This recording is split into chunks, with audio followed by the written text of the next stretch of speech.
Hello and welcome back to the Hayden Show. A little watching of House of Fools. First series, of course. It's the spooky one. The Ghost Affair. Yes.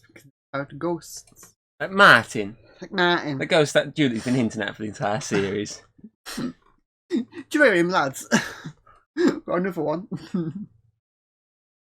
Yeah, so it is the basic plot is they wanna Vic, Beef and Bosch wanna basically take a picture of a ghost and it into this competition for these like Ghost hunting. Ghost Hunter Week monthly. How much did you get that? Monthly. And if they do this, they got The three prizes. the 3 prizes. The third prize is basically some day out with Andy Barker. Someone called Andy Barker. We don't know who that is. Possibly Sue Barker's husband or the son of Barker. That's something like that. son of Craig Barker. Who's that? And obviously you got fucking second prize, which is obviously a job at like some sort of. I think like a speaker factory. That was it, speaker factory. Speaker shop or something. And then first prize is a chimp at your beckoning. Yeah, your beck and call. Which obviously fucking they want Vic wants. They want the chimp. So obviously they do all kooky ass shit to try and get this chimp. Yes. Obviously a seance. So all this like seances trying to basically Ghostbust. seance. Yeah, Ghostbust as well. Yeah. Got the Ghostbuster type. So basically, I've got a parallel take on a Ghostbusters machine. So they're trying to like Figure out ways to draw this ghost out and whereas to capture Bob, it. he doesn't want it because he doesn't want a chimp Because he's full of idiots anyways. exactly. But of course, Bob's the one that actually meets the meets ghost. Martin because, as Martin says, you can only see him if you're close to death. Right, if you're a relative, an animal or close to death. Like, I'm not a relative. Or an animal. You say I'm dying. Yep. How? Oh, I can't say. All I can say is it's going to be quick. Picture a chimp with a fucking with swastika. a Nazi chimp, fucking shooting him down and blowing him up. Not that quick. Oh, and I just like with that one as well. The joke is later on. He goes, he goes up to Julian and goes, "You see, Martin? He just told me I'm gonna die." And he popped up, going, "I was just taking a piss, mate," and he popped off. I do love Rishi Smith though. Yeah, he's good. This is the one he was the Santa. He was the Santa in the Christmas special. Yeah, I'm amazing. You said it now. Out of context, you're fucked.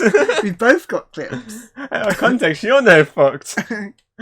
But yeah, obviously it's the one to play Santa again. Obviously, Rishi Smith has been in loads of stuff over the years, like Doctor Who, League of Gentlemen, The World's End. Shaun the Dead. Yes. I think he might have come in Hot Fuzz, I can't remember. But it's been a lot of like he was Inside Number 9. He's been in a lot of like dark comedy. He's in a lot of dark comedies a lot of times. But obviously he's here to pretend to be a ghost who basically is just when he's trying to show his ghost powers, he's literally just clearly clicking a switch, clearly like messing with all the stuff. Ooh. Which today is what a ghost would be like though, really. They actually are clicking like switches and stuff like that.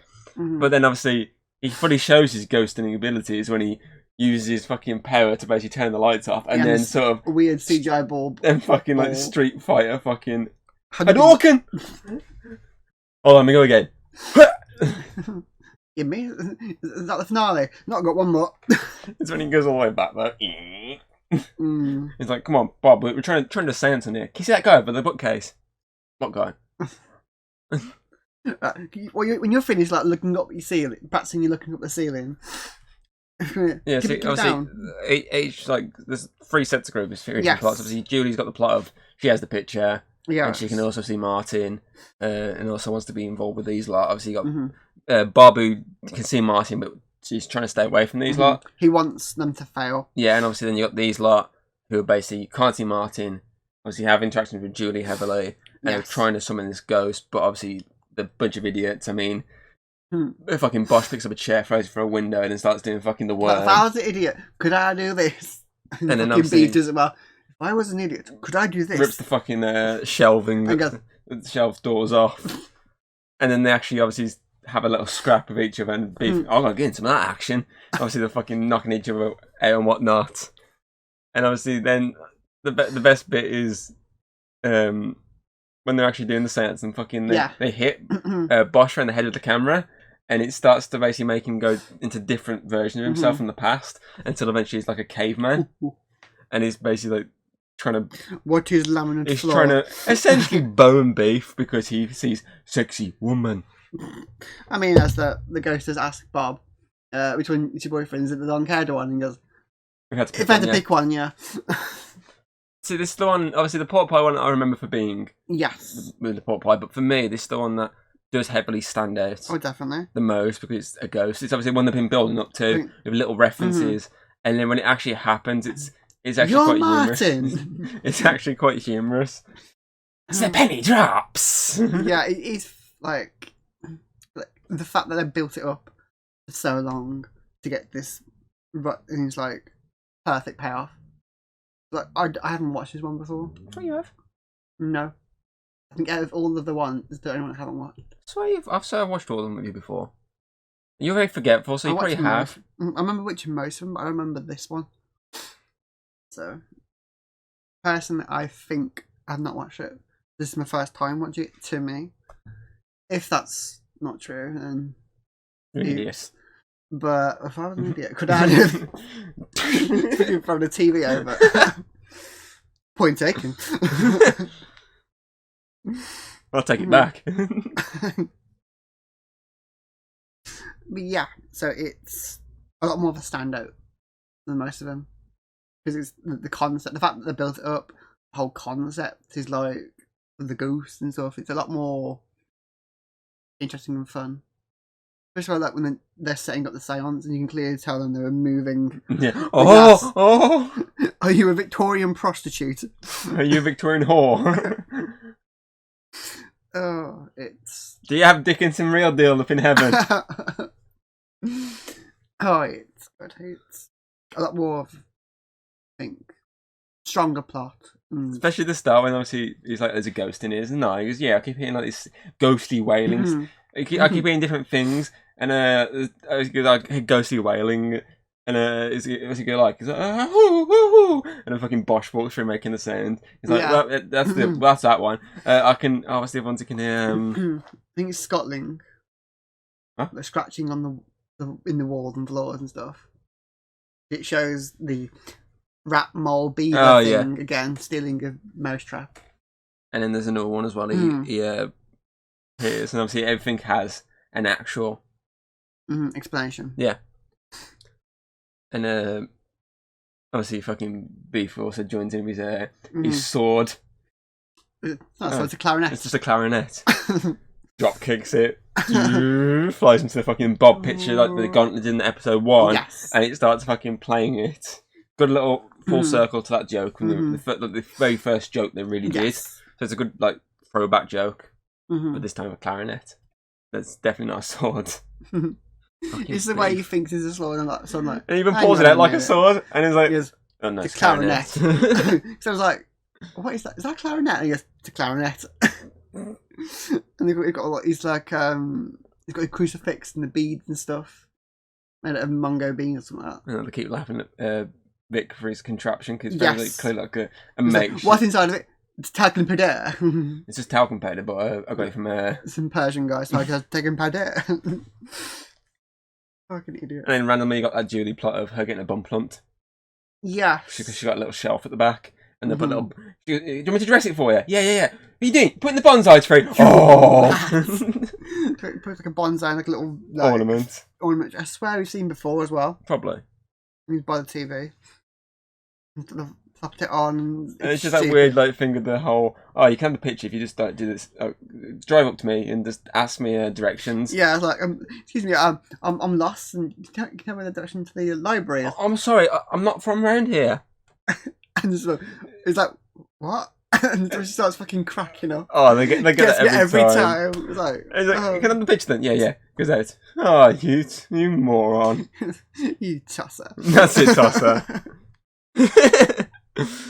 Oh, it's just some of the stuff, and obviously in the end they end up winning the third prize. Doesn't it explain why they didn't win first? Oh yeah, and it turns out it's not Sue Barker's husband; it's the brother of some like Linda Barker or something like that. Yeah, something like that. And he needs a big shit.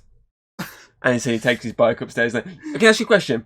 Have you got lots and lots and lots of toilet roll? Just use the curtain. Just use the curtain. Oh, come on, Vic. Get in the toilet roll. It's about we need a chimp. Oh, I got an idea. Smash his boss around the bloody head. Oh, you chimp.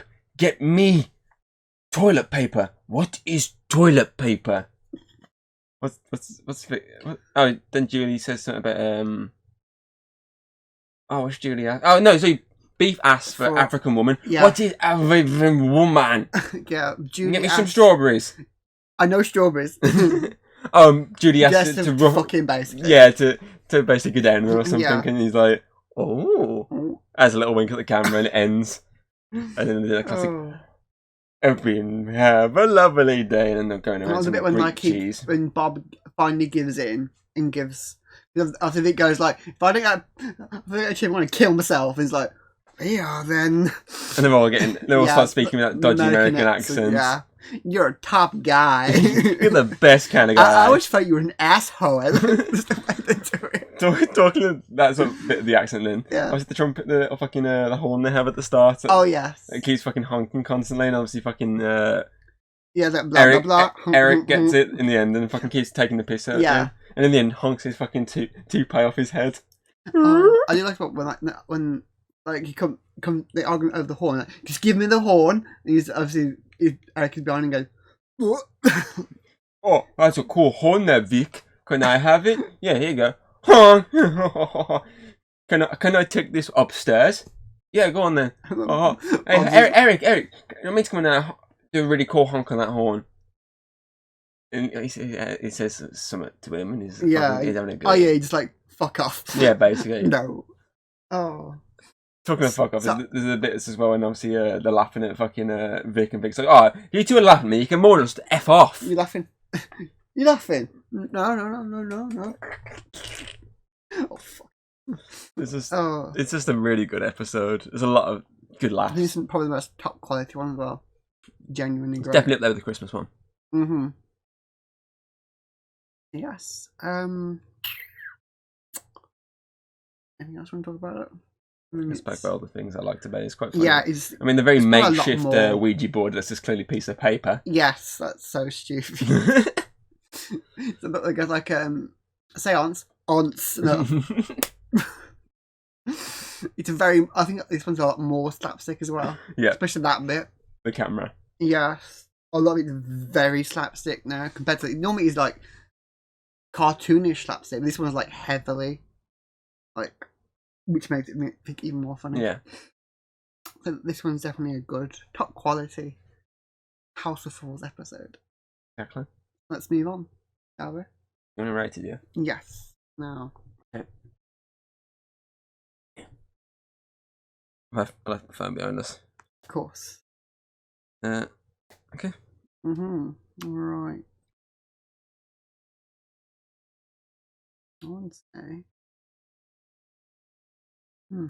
I would say, me,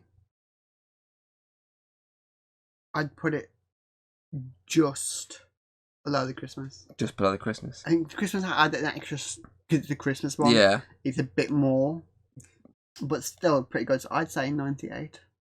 98. Yeah. That 98 yes. Puts House of Fools Series 1 Episode 6, The Ghost Affair, into second position, knocking obviously everything down a peg, and giving us our Series 1 ranking. Yes. Which, obviously, I am going to include the Christmas special in there. It's just easier doing it that way.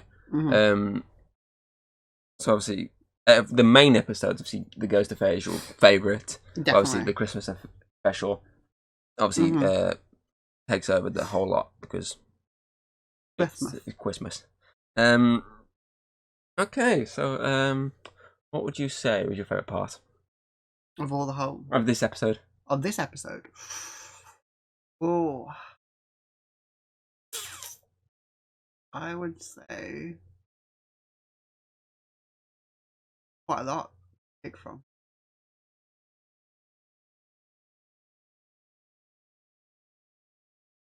I'd think it's just that flashback to the Nazi gym. Because he's just like, what the fuck? Why is it dressed as a Nazi? It's just out of there. I loved it. It's funny. Because he's like, oh, how am I going to die?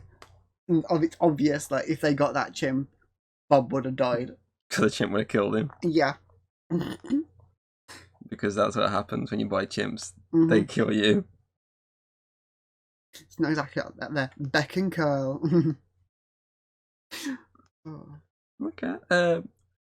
That is it. Obviously, if you've seen this episode of House of Falls, obviously put your thoughts on it below. And if it to you is the best episode, I mean, it's a good way to end the series finale. It's a good series finale. Obviously, next week we'll move on to series 2 and start adding that into this. The newer like sets and the bistro plots. Yeah.